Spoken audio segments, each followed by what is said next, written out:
The volcanic peaks of Mount Ashara had not seen a visitor in 3 months. Serafina preferred it that way. Perched on her favorite obsidian ledge, she watched the sunset paint the sky in shades of amber and gold, colors that matched her dragon form perfectly. Her crimson scales caught the dying light, shimmering like liquid rubies across her serpentine body. Below her, rivers of lava carved glowing paths through the blackened rock.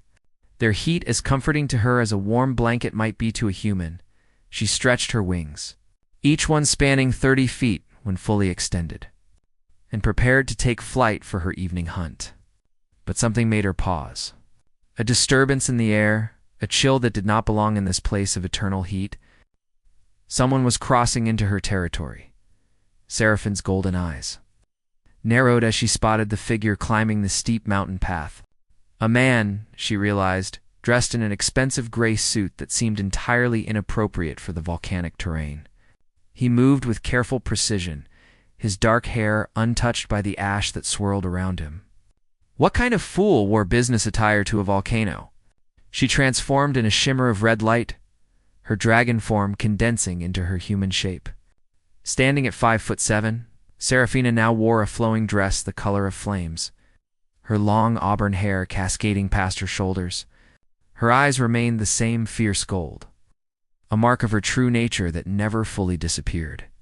The man was closer now, and she could see him checking a silver device in his hand. Some kind of tracking mechanism, perhaps. He looked lost, frustrated, and entirely out of place. A messenger, she decided.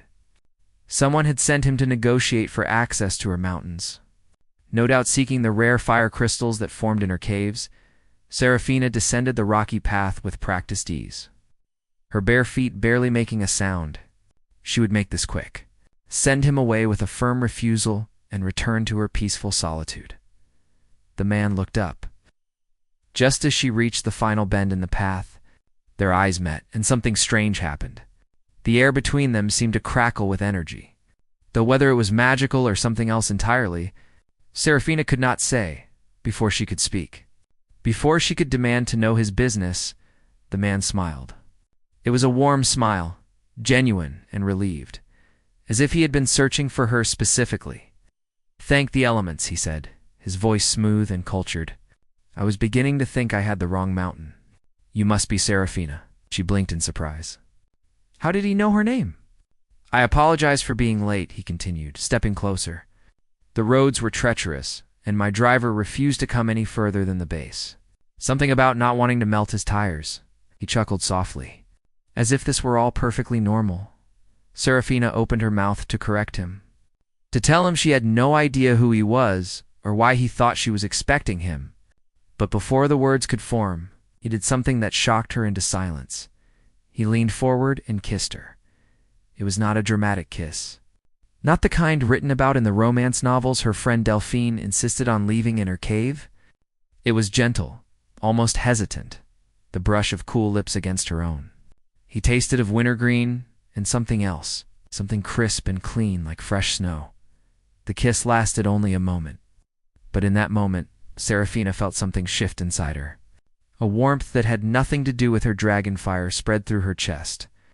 When he pulled back, his pale blue eyes were bright with happiness. "I've been looking forward to meeting you," he said softly. "Your profile was intriguing, but seeing you in person, you're even more remarkable." Profile. Meeting Seraphine's mind finally caught up with the situation. This man thought she was someone else. He thought she was his date. Some prearranged meeting he had traveled all this way to attend. She should correct him immediately. Tell him he had made a mistake and send him back down the mountain. That would be the sensible thing to do. But something stopped her. Maybe it was the way he looked at her, as if she were the most important person in the world. Maybe it was the lingering sensation of that unexpected kiss. Or maybe, just maybe, it was the fact that she had been alone on this mountain for so long that she had almost forgotten what it felt like to be seen. "I'm sorry," she heard herself say, "but I think there's been some confusion." His smile faltered slightly. "Confusion. You are Serafina, aren't you? Guardian of Mount Ashara. The agency said you'd agreed to meet me here." "Agency? What agency arranged meetings on active volcanoes?" unless someone had been meddling. Serafina thought immediately of Delphine, her old friend who was always trying to set her up with potential suitors. The interfering fairy had probably used some kind of matching service and given this man false information. "What's your name?" Serafina asked, crossing her arms. "Cassius," he replied. "Cassius Thornfield. I was told you might be interested in discussing a partnership. Something about combining elemental powers for a mutual benefit project." Seraphine's eyes widened. Thornfield. She knew that name. The Thornfield family was legendary among magical beings. An ancient line of ice mages who controlled vast territories in the frozen north. They were also, according to the latest whispers in the supernatural community, incredibly wealthy. Billionaire, wealthy. This man, this Cassius Thornfield, was not just any lost traveler. He was one of the most powerful mages in the Northern Hemisphere, and apparently someone had convinced him that she had agreed to meet with him. "I see," Serafina said slowly, her mind racing. "And this partnership, what exactly does it involve?"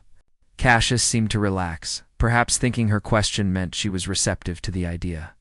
"The proposal was to create a neutral zone between our territories. A place where fire and ice could coexist, generating a unique form of energy that could benefit both our domains. I must admit, I was skeptical at first. Fire and ice have been at odds for centuries. But when I read about your work preserving the lava fields and protecting the ecosystem here, I thought perhaps the old feuds could finally be put to rest." His words were thoughtful, intelligent, and revealed a depth she had not expected. Most people saw her as a dangerous beast to be avoided or a resource to be exploited. Cassius seemed to see her as an equal, someone worth partnering with. The kiss, she realized now, had probably been his attempt at a friendly greeting. In some cultures, particularly among the sophisticated circles he likely moved in, such gestures were common. He had not meant anything romantic by it, and yet her lips still tingled with the memory of that cool touch.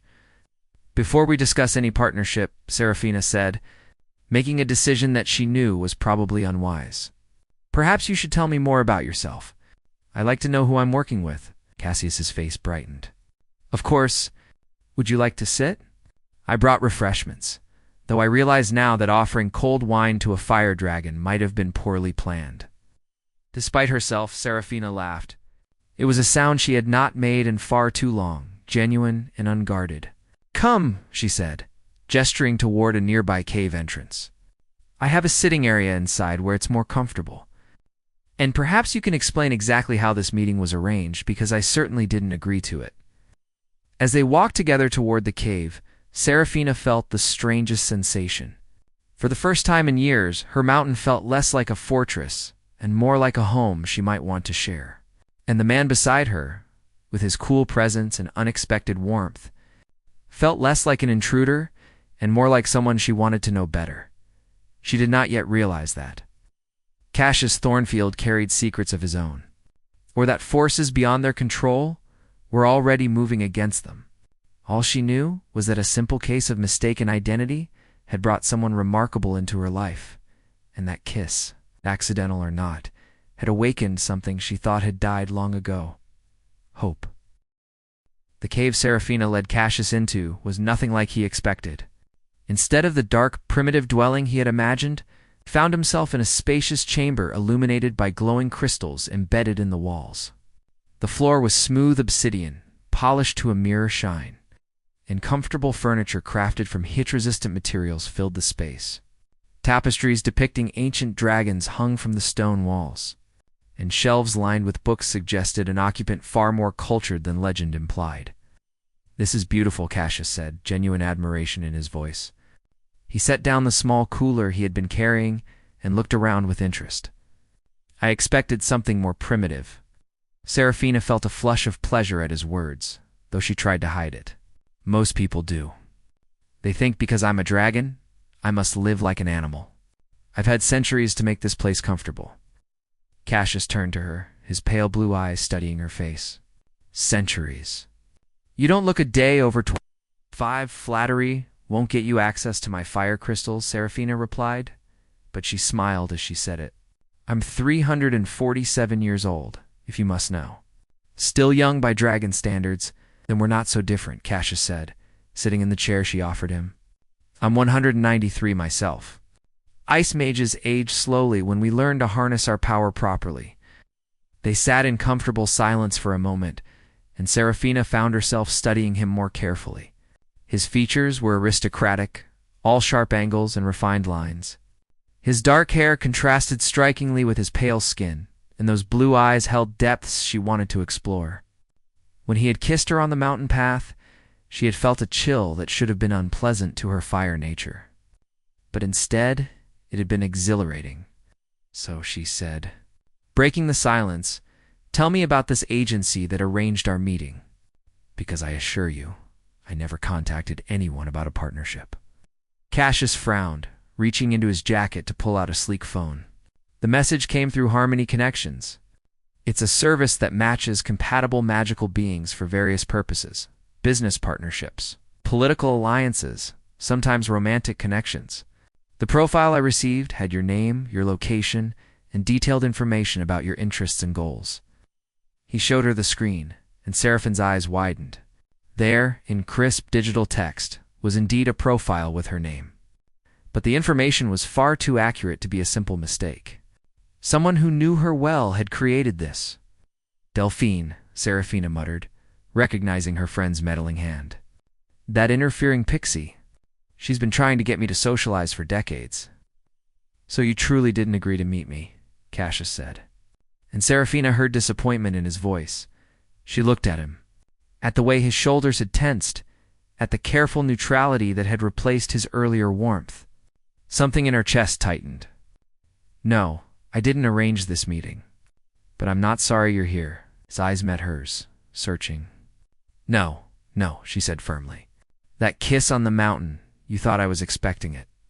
But I wasn't. And yet it was the first time, in a very long time, that I've felt anything other than contentment with my solitude." Cassius stood slowly, moving toward her. "I should apologize for that. It was presumptuous. The profile suggested a more casual approach would be welcome, but clearly I misread the situation." "You didn't misread anything," Seraphina said, rising to face him. "I'm just saying that what started as a mistake might be something worth exploring."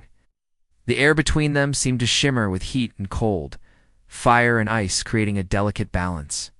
Cassius reached out, his fingers hovering near her cheek but not quite touching.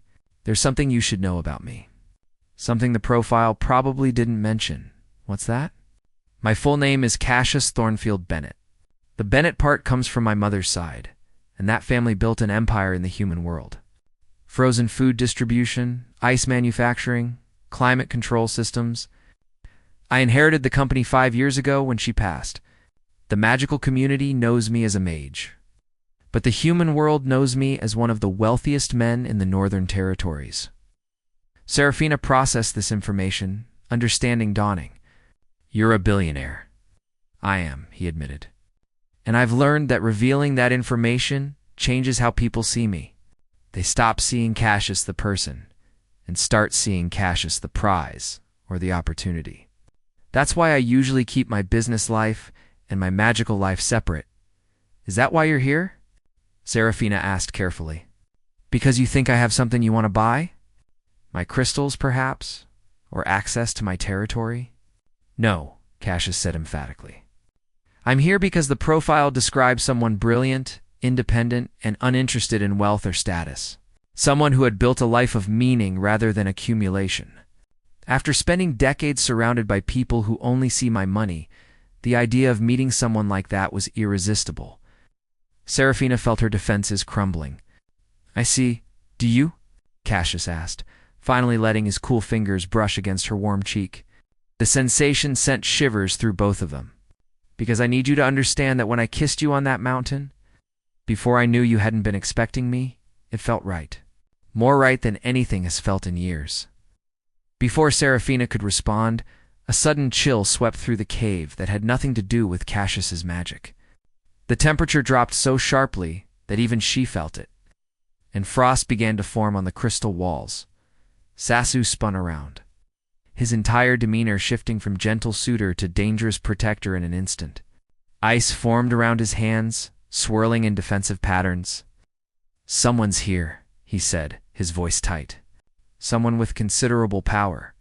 A woman's voice echoed through the cave, cold and mocking. Hello, Cassius. Did you really think you could hide from me forever? A figure materialized near the entrance, stepping out of what appeared to be a portal of frozen air.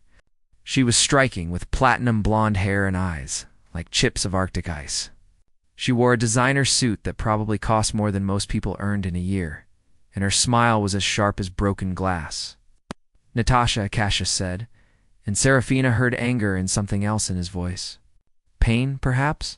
Or old betrayal? Surprised? The woman asked, moving deeper into the cave with predatory grace. You shouldn't be. I always find you eventually. Serafina stepped forward, flames beginning to dance along her arms. This is my territory. You're not welcome here. Natasha's cold gaze shifted to her, assessing and dismissive. Ah, the dragon. How quaint. Tell me, dear, has Cassius told you about me? About us? There is no us, Cassius said through gritted teeth. There hasn't been for 5 years? No. Natasha laughed, the sound like breaking ice. Is that why you've been running from city to city, avoiding every social function, hiding in your frozen tower? Because you're over me? Serafina looked between them, understanding crystallizing.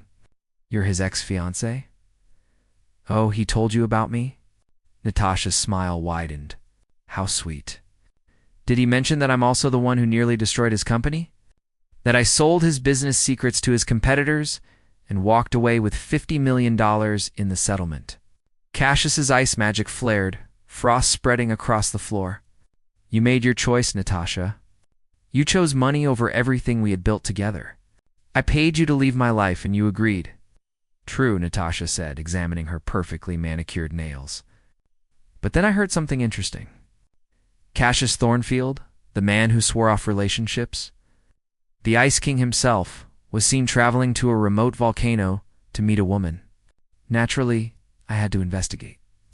You followed me, Cassius said flatly. I had you followed, Natasha corrected. There's a difference. And imagine my surprise when I discovered you're not here for business at all. You're here for her, she gestured dismissively at Serafina. A dragon who lives in a cave. How romantic. Seraphine's flames burned brighter, her dragon nature rising to the surface. Get out of my home now. Natasha's expression hardened. I don't think so. You see, Cassius and I have unfinished business, and I can't have him getting distracted by some backwater fire lizard who doesn't understand the game being played. The only game here is yours, Cassius said, positioning himself protectively in front of Serafina, and I'm done playing it. Are you? Natasha asked, her magic gathering around her in visible waves of frost. Because I brought friends, and they're very interested in meeting your new companion, particularly her fire crystals. Do you know how much those are worth on the magical black market? Seraphine's heart sank as more figures appeared through Natasha's portal. 3 men, all radiating magical power, all looking at her cave with greedy eyes. This is your last warning, Serafina said, her voice taking on the deeper resonance of her dragon form. Leave now, or face the consequences. Natasha laughed again. Oh, darling, I'm counting on the consequences. You see, when you attack us, and you will, it will give me the perfect excuse to claim self-defense. And in the chaos, well, accidents happen. Particularly 2 lonely dragons who have no one to protect them. Cassius's ice magic exploded outward, creating a barrier between them and Natasha's group. You won't touch her, noble, Natasha sneered. But can you protect her and fight us at the same time? Your ice against my frost and 3 mercenary mages?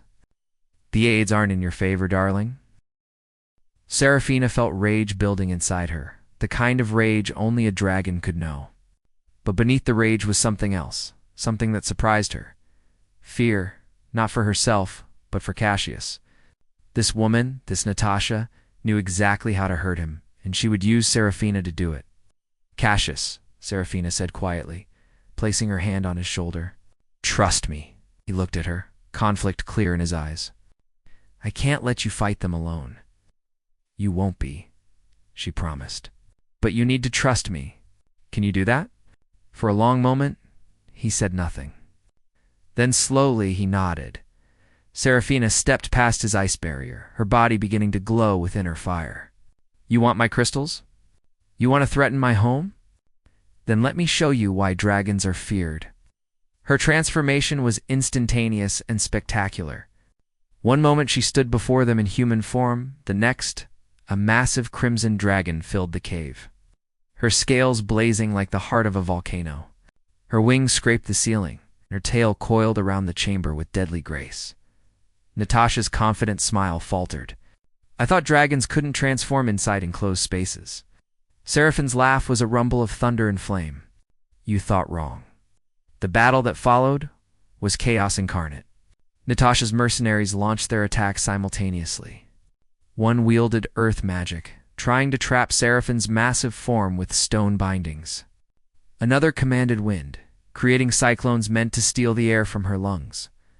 The third used shadow magic, attempting to blind her with darkness. But Serafina was a dragon born of volcanic fire, and this was her domain. She breathed a stream of white-hot flame that melted the stone bindings before they could fully form. Her wings creating such powerful gusts that the wind mage's cyclones were scattered like leaves. As for the shadows, they could not exist in the presence of her blazing light. Cassius joined the fight without hesitation. His ice magic wove through the cave in beautiful, deadly patterns. He created frozen spears that shot toward the attackers, walls of ice that deflected their return strikes, and bridges of frost that allowed him to move around the chamber with incredible speed. What surprised everyone, including Serafina, was how well fire and ice worked together.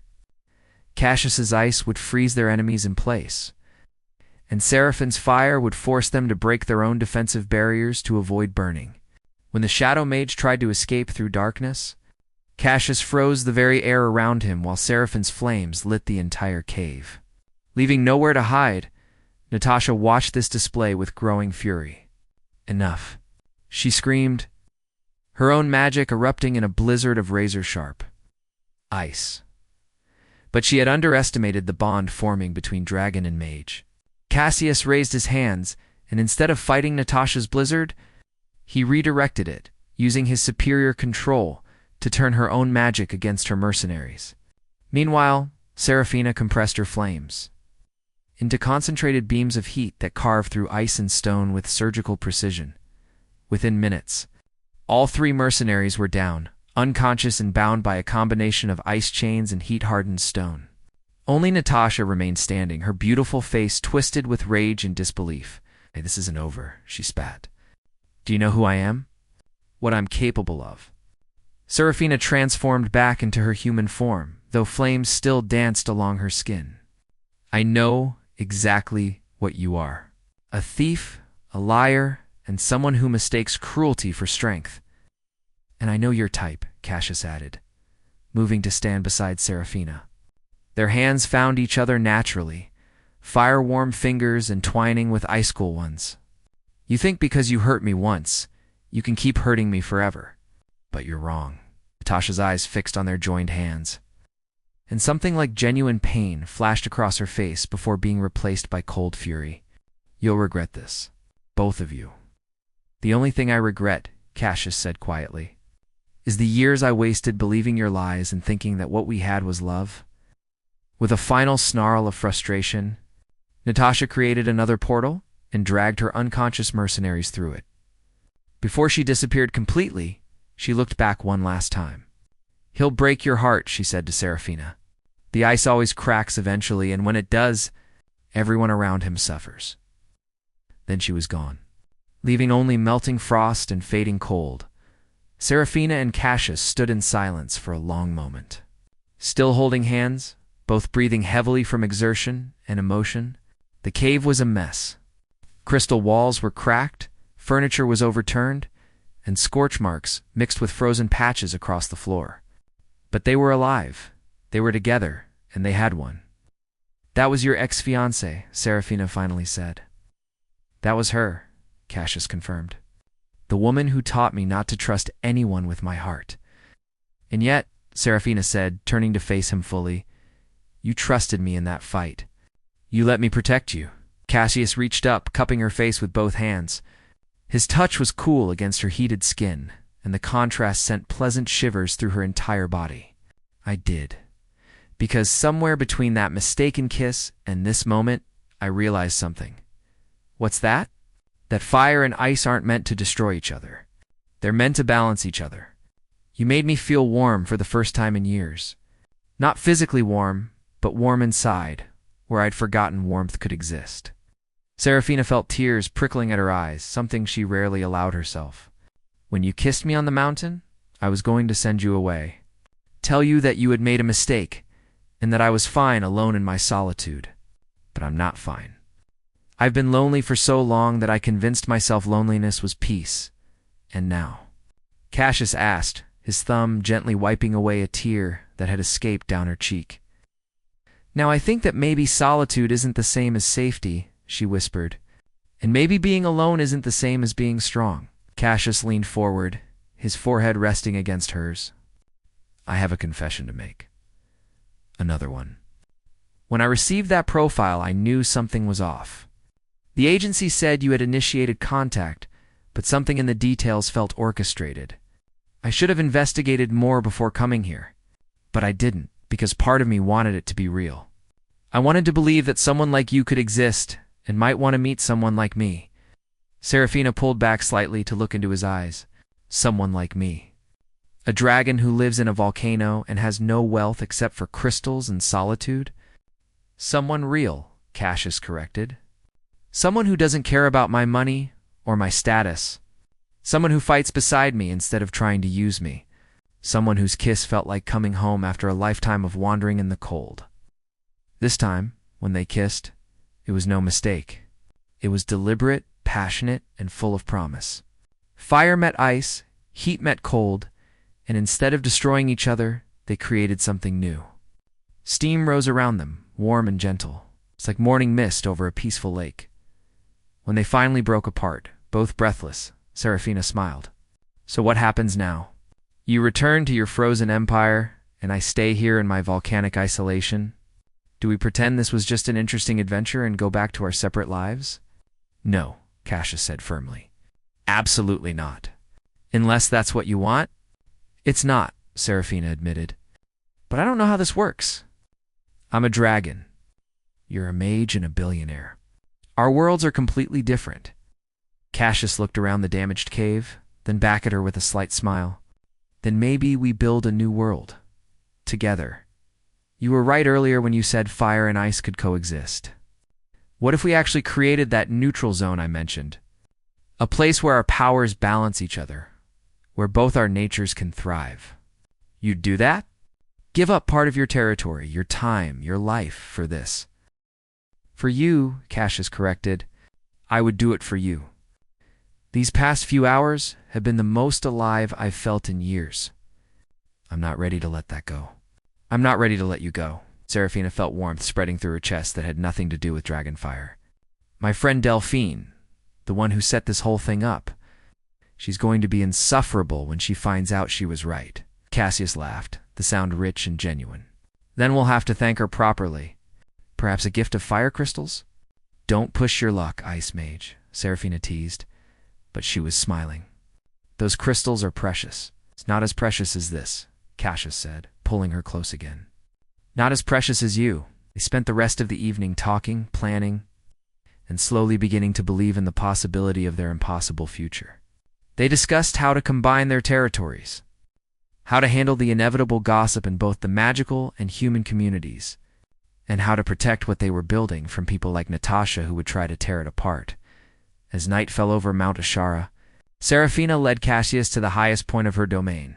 They stood together beneath a sky full of stars, watching as the lava flows below painted the darkness with ribbons of orange and red. I never imagined my life would include a dragon, Cassius said softly. And I never imagined mine would include a billionaire ice mage, Serafina replied. But here we are. Here we are, he agreed, wrapping his arms around her from behind.